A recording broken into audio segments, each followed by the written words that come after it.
लाना the idea of India foundation के लिए किस तरह का एक्सपीरियंस रहा और कैसे पॉसिबल रहा?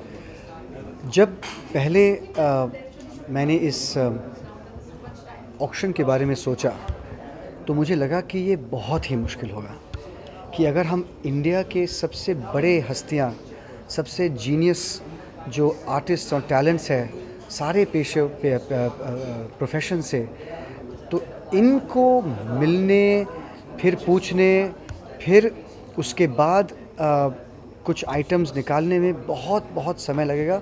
और मैंने सोचा कि ये लोग तो कभी इंडिया में तो रहते भी नहीं हैं, कहीं शूटिंग हो रहा है, कहीं रिसाइटल हो रहा है, कहीं पे कॉन्फ्रेंस हो रहा है। लेकिन मैंने कहा कि ठीक है, एक बार तो मैं कोशिश करूं, ये पूछ के आ जाऊं कि आप कुछ देंगे, तो वो कहेंगे हाँ, जाहिर है वो हाँ कहेंगे, लेकिन क्या देंगे ये भी मुझे सोचना पड़ेगा। तो फिर 2 हफ्तों के लिए मैंने सोचा रघु राय से क्या पूछूं, आर.के. लक्ष्मण से क्या पूछूं, जाकिर हुसैन से क्या पूछूं, आमिर खान से क्या पूछूं। जब लगभग मुझे लगा कि ये चॉइसेस मैं उनको दूंगा, फिर मामला काफ़ी बात जल्दी बन गई। क्योंकि अच्छा आपको ये चाहिए, तो मैंने कहा Zamir give me something from Lagaan. He said okay from Lagaan. I said do you have a script? He said no, script तो नहीं है, लेकिन मैं सोचता हूँ। फिर उसने कहा कि मैं बंडी दूंगा लगान से। तो उनके पास पहुँचना, अपनी बातें कहना, वो थोड़ा डिफिकल्ट हुआ। देखिए, मैं ज़्यादा ऐसा नहीं कहूँगा कि मैं बहुत महान हूँ, लेकिन सभी ने फाउंडेशन के बारे में या जो कुछ काम मैं करता आया हूँ पिछले 8-10 साल के लिए, उन्होंने सुना था और उनको लगा कि ये हमें ठगने के लिए आए नहीं हैं। अगर राहुल कुछ कर रहा है तो जाहिर है कि इसमें उसने सोचा है, और पैसे जो हैं कभी कहीं और नहीं जाएंगे। तो एक क्रेडिबिलिटी फाउंडेशन का है, उस क्रेडिबिलिटी के आधार पे उन्होंने हाँ कहा। और ये भी सच है कि उन्होंने शायद मेरे फिल्म्स देखे हैं, मेरे बारे में कुछ जानते हैं, तो एक क्रेडिबिलिटी सा बनता है। ऐसा नहीं कि ये बंदा कहाँ से आया है, कौन है।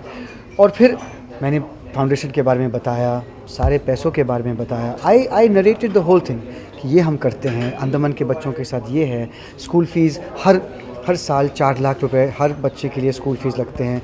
15 साल के 60 लाख रुपए, 6 बच्चे 3.5 करोड़, 12 बच्चे 7 करोड़।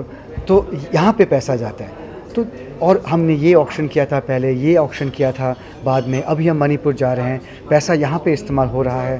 तो उन्होंने कहा कि फिर बस ठीक है, समझ गए, नो प्रॉब्लम। अब आप हमसे क्या, आपको क्या चाहिए। So they were very very cooperative.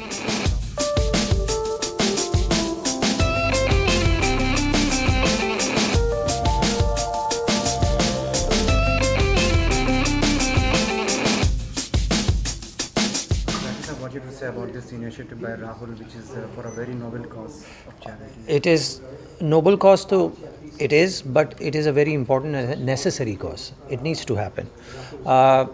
Government cannot look in every nook and corner of our country and under every building, every rock to see what needs to be done. It is up to us individuals, as human beings, to bring to the government's attention that this needs to be done. And you don't just bring it to the attention, say ये होना चाहिए, हमें करके दिखाना है. We have to do it to show how it can be done. And someone like Rahul Bhai, he has taken it upon himself to do this. उन्होंने सोच लिया है और ठान लिया है कि ये करना है, और ये चाहे कितना भी कठिन काम हो, however difficult it is important कि राहुल भाई जैसा आदमी अगर उसमें है तो वो ज़रूर होगा, क्योंकि वो पैशनेटली उसमें इन्वॉल्व हैं, वो इमोशनली उसमें इन्वॉल्व हैं, वो सचमुच इस काम पे बिलीव करते हैं।